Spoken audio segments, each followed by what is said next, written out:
Se liga no Enad! Se liga no Enad! Olá, sejam muito bem-vindos ao quarto episódio do Se Liga no Enad. Hoje o nosso bate-papo é sobre estratégias, tomada de decisão e desafios globais. E essa é uma conversa que tem tudo a ver com a prova do Enad. Isso porque muitas questões exigem muito mais do que conhecimentos teóricos. Pedem que o estudante seja capaz de analisar cenários, interpretar informações e resolver problemas complexos, conectando a teoria à prática.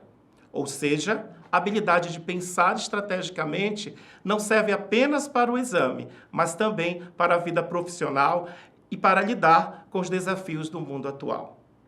Eu estou aqui hoje com os professores Júlio Araújo e Miguel Huertas, que nos ajudarão a compreender melhor essa temática. Olá, professores. Olá, sejam muito bem-vindos, tá? E eu já queria começar esse bate-papo perguntando para você, Júlio, o que significa desenvolver competências de resolução de problemas e tomada de decisão no mundo atual? Professor Arnaldo, essa temática ela é muito importante e ela é fundamentalmente estratégica para quem procura se desenvolver para o mercado de trabalho. E também o desenvolvimento pessoal, né? Quando nós pensamos no planejamento, a gente pensa num processo de tomada antecipada de decisão. O que é importante para a gestão, o que é importante para a vida, para a condução de organizações. E a estratégia, ela faz parte do universo de planejamento. Por quê? Planejar é observar o que deve ser feito, como deve ser feito, mas considerando o cenário, considerando as incertezas, considerando as oportunidades, considerando até mesmo aquilo que pode impactar diretamente no seu plano de ação. Então, no momento em que o aluno realiza o exame do Enad, ele pode exercitar justamente essa análise desse ambiente, essa análise desse cenário e aplicar os conceitos aprendidos durante o curso. Miguel, é interessante isso que o Júlio traz, né, de análise de cenários, e nós vamos ao encontro do micro e do macroambiente, né? Qual a importância de entender esses ambientes não só para a tomada de decisão, mas para que o estudante também possa compreender os diversos contextos? Arnaldo, os ambientes micro e macro, eles se complementam, né? Então, para o estudante ter uma compreensão melhor da realidade, né, ele tem que ser capaz de olhar, né, pensando numa empresa, né, como um exemplo, né, em que mercado ela está inserida, qual o perfil dos seus consumidores, né, e no nível macro, como que a economia do país está se desenvolvendo, o PIB, a inflação, né, os juros, né. Então, ele combinando esses dois elementos, ele consegue ter uma visão melhor, né. Além disso, é importante olhar também questões que são estruturais, né, e questões que são conjunturais, que são daquele momento que podem passar, né.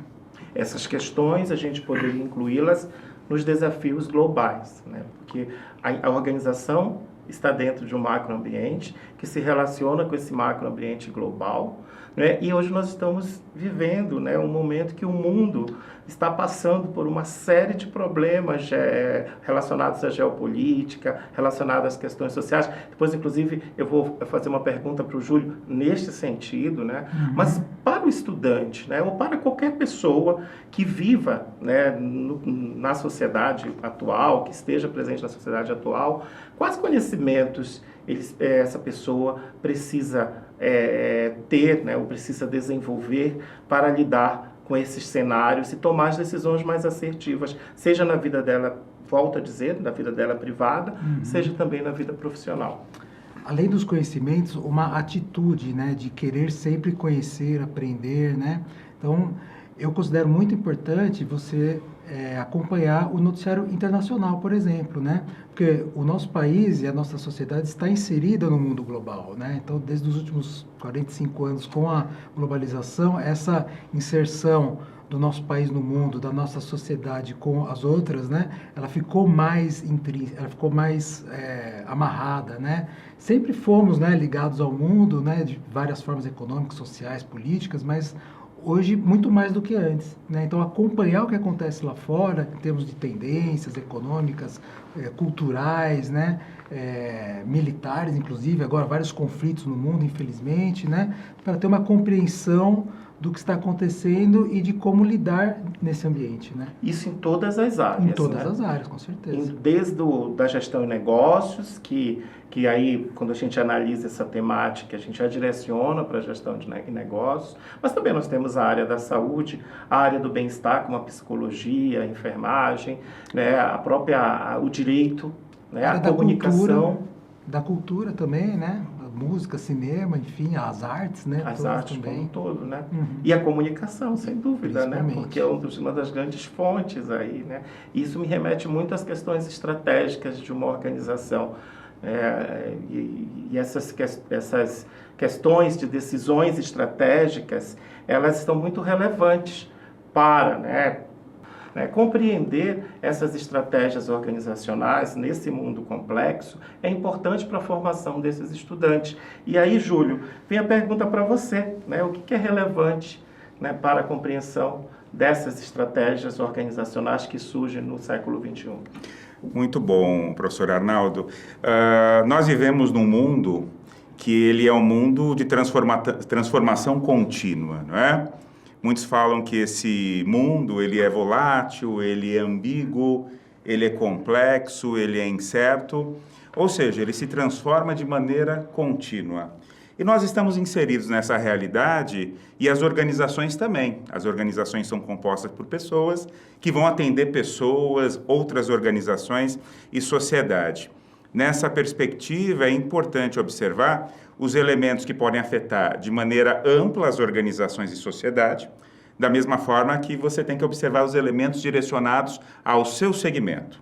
Um exemplo, os elementos políticos, por exemplo, econômicos, técnicos, legais e ambientais, têm um impacto relevante e acabam transformando a sociedade de maneira ampla. Mas também você atuando na área do direito, na área da gestão, na área da psicologia, na área da saúde, você está exposto a uma série de variáveis direcionadas ao seu ambiente. Aspectos regulatórios, aspectos relacionados às necessidades dos seus potenciais clientes. Então, é importante a gente ter um olhar global a respeito desse amplo cenário e a sua complexidade, mas sem perder o foco das questões específicas da sua área. E o desenvolvimento do profissional do século XXI passa pela capacidade de conciliar esses dois ambientes de observação. E é interessante porque são temáticas que estão presentes no nosso cotidiano e que interferem, que interferem na atuação profissional de todos. Aí eu quero citar, por exemplo, a pandemia. A pandemia teve aí mudanças de legislação, mudanças de regulação. E as métricas? É preciso ter métricas para indicar para onde estamos indo? Esse conceito, ele casa de forma perfeita com o que nós falamos até agora, né? As organizações, elas procuram se planejar de maneira estratégica nesse ambiente complexo. E esse planejamento, ele vai envolver direcionamento, organização, controle, e as métricas são medidas importantes, referenciais importantes, para que você possa acompanhar o desenvolvimento e performance dessas organizações. A gente fala de métricas, a gente fala de indicadores, a gente fala de KPIs, que são os indicadores chaves de performance, que serve como referência para que os gestores possam observar o nível de eficiência das suas atividades anteriormente planejadas e também por meio de indicadores de mercado, ele possa observar os próprios movimentos do mercado e do cenário onde ele está inserido. Então faz parte do profissional, indiferente da área, compreender os indicadores e as métricas que fazem parte desse universo de observação. Miquel, o Júlio traz a questão da observação. E você resolver problemas, solucionar problemas, você precisa ter um repertório cultural. Com certeza. Traz alguns exemplos de temáticas que esses estudantes podem se apropriar para solucionar esses problemas, que serão apresentados com certeza na prova do ENAD. Eles podem ser chamados a pensar, por exemplo, uma política pública ou opinar sobre uma política pública para uma questão ligada à educação, por exemplo. né? Você tem um município que não tem acesso a transporte para escola pública, né? Como que ele resolveria esse problema? Como é que ele organizaria a política pública para levar transporte para as crianças chegarem na escola, né? Então tem uma série de possibilidades aí, né? Acho que a prova ela é bem, digamos assim, desafiadora, né? Porque ela coloca questões que muitas vezes nós nem nos preparamos, mas temos que ter as condições de pensar, né? Como resolver aquele problema com o conhecimento, mas principalmente a habilidade de desenvolver soluções, né? Que acho que é uma coisa que a gente tem que trabalhar sempre na universidade, né? Além do conhecimento, como desenvolver soluções para os problemas, né? Os nossos estudantes, eles têm muita dificuldade, né, para pensar de maneira resolutiva diante de diversas situações que a gente apresenta em sala de aula, né, para todos, né? Mas eles mandaram aqui 2 questões, inclusive você, estudante, você pode mandar uma pergunta, você pode enviar aí para nós uma sugestão de como nós podemos também tratar algumas temáticas aqui com os nossos professores, né? E aí, eles mandaram aqui. Então, nós tivemos aí diversas áreas, né? Claro que a área de gestão de negócios enviou, mas também nós recebemos aqui do pessoal de direito, também algumas perguntas. E a primeira pergunta, e aí eu vou destinar essa pergunta ao Júlio, né, para tentar ajudar a resolver essa questão, eu vou ler, tá, aqui. Então, uma universidade pública precisa decidir como aplicar um recurso extra de 10 milhões. E ela tem algumas opções. A opção A, investir em infraestrutura laboratorial. Opção B, ampliar programas de bolsas estudantis. E opção C, criar um centro de inovação tecnológica. Para usar os 10 milhões, qual critério de análise estratégica poderia orientar essa decisão? Excelente pergunta, e ela nos traz a oportunidade de avaliar diferentes dimensões do desafio das universidades. As universidades, elas têm enquanto proposta o ensino, a pesquisa e a extensão, e sem dúvida é um centro de geração e desenvolvimento de conhecimento. E me parece mais acertado, dentro desse contexto preliminar apresentado, que a inovação é um caminho mais lógico. Haja vista que um centro de inovação ele é desenvolvido considerando as necessidades regionais, a compreensão das capacidades inovadoras que a organização ela pode disponibilizar para a sua comunidade, para os seus estudantes, e, ao mesmo tempo, ampliar a possibilidade do desenvolvimento de soluções em diferentes áreas de atuação. Isso porque a inovação não é simplesmente uma invenção. Na verdade, ela tem relação com geração de valor e ela vai permitir o desenvolvimento de novos produtos ou serviços, por exemplo, ela vai permitir o redesenho de processos organizacionais, ou até mesmo uma definição de uma estratégia comunicacional, ou até mesmo um novo modelo de negócio. Então, pensando na universidade como um elemento importante e estratégico para a sociedade, sem dúvida que a inovação seria um bom caminho nesse sentido. E as questões sociais? É fundamental, porque elas estão diretamente atreladas a esse propósito. As organizações, elas têm uma função social, que até em muitos pontos sobrepõe a função relacionada ao aspecto econômico. É óbvio que uma organização ela procura manter a sustentabilidade econômica, mas ela tem um propósito social, de desenvolvimento regional, de desenvolvimento de habilidades e competências profissionais que vão gerar impacto na sociedade, na economia daquela região e daquele contexto. Então, por isso, quando a gente pensa em sociedade, a gente pensa nessa visão mais integrada, nessa visão de retorno das organizações ao meio onde ela está inserida e de uma visão mais sustentável em termos econômicos, sociais e também ambientais. Vai ao encontro muito do segundo desafio. E quem nos enviou esse segundo desafio foram os estudantes de Direito junto com os estudantes de Relações Internacionais. E eu quero direcionar ao professor Miguel. Aliás, pessoal, para que vocês possam entender, o Miguel é um grande economista e o Júlio é um grande estrategista. E não só estrategistas da área de estratégia de negócio, mas também na área de inovação, inclusive com livros escritos sobre inovação, sobre inteligência, né, sobre aquilo que o mundo está passando de transformações, né? E para o professor Miguel, os estudantes mandaram o seguinte desafio: organismos internacionais alertam para o crescimento da desinformação nas redes sociais, considerado uma ameaça à democracia e aos direitos humanos em diversos países. No contexto apresentado, pode-se afirmar que, alternativa A desinformação fortalece a democracia ao ampliar vozes diversas. Alternativa B, a desinformação pode comprometer a cidadania crítica e o exercício democrático. Alternativa C, a desinformação é neutra, pois não se interfere nas práticas sociais. Alternativa D, a desinformação favorece a inovação tecnológica e o desenvolvimento social. Olha, Leonardo, eu gostei muito da escolha dessa questão, né? Quem enviou está de parabéns, inclusive, porque é um tema super atual e uma questão muito relevante para todos os países do mundo hoje, né? Que estão com problema com a desinformação e os males que ela tem causado, né? Então, se a gente olhar aqui as alternativas, né?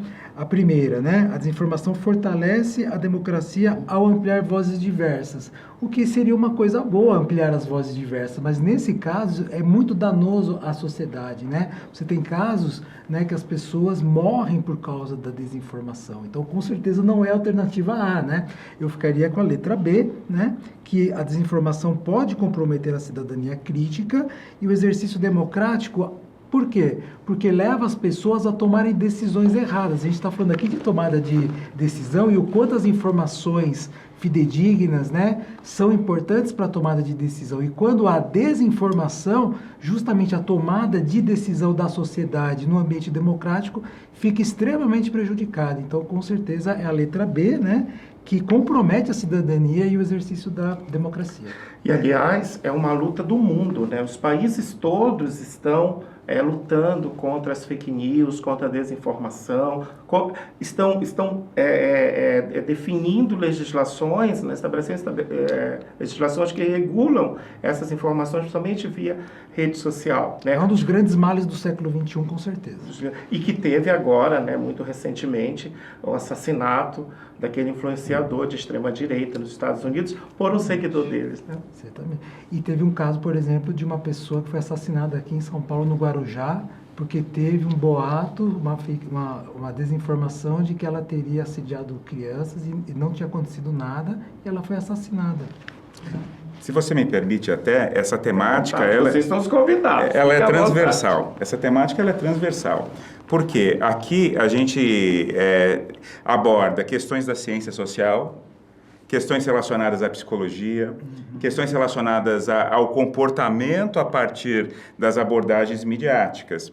A gente pode usar... tecnologia usada para disseminar essa desinformação. Perfeitamente, né? perfeitamente. Comunicação. Perfeitamente. A gente tem a teoria das redes, onde você tem os atores, que são os indivíduos ou organizações inseridas nesse universo digital, os vínculos e interesses. E nós, como somos seres sociais, o nosso comportamento, a nossa percepção de mundo é resultado dessa interação. O grande ponto de ruptura é que a tecnologia digital, ela amplia o alcance da informação e amplia o nível de influência.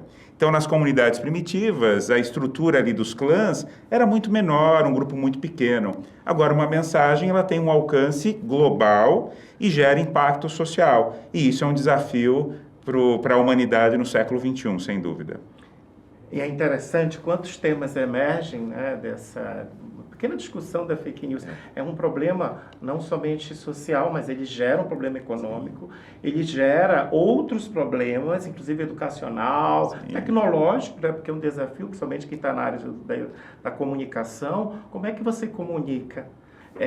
Também a gente começa a analisar como é que eu vou me comunicar com vocês, estudantes e toda a comunidade acadêmica, como é que nós nos comunicamos para que a gente possa alcançar os resultados. Estamos chegando ao final dessa conversa é um teaserzinho, Que pena. uma aula, né, bastante curta, mas que deixa para nós aí, com certeza, mensagens importantes para que esse estudante possa se desenvolver. Aí eu queria, a última pergunta para vocês, era exatamente para que conselho vocês, né, um conselho prático, vocês dariam para que os estudantes possam exercitar esse pensamento estratégico no dia a dia e levando em conta, sem dúvida, a prova do ENAD, mas também, né, o exercício cidadão, né, no cotidiano das cidades e desse mundo tão complexo que nós estamos vivendo.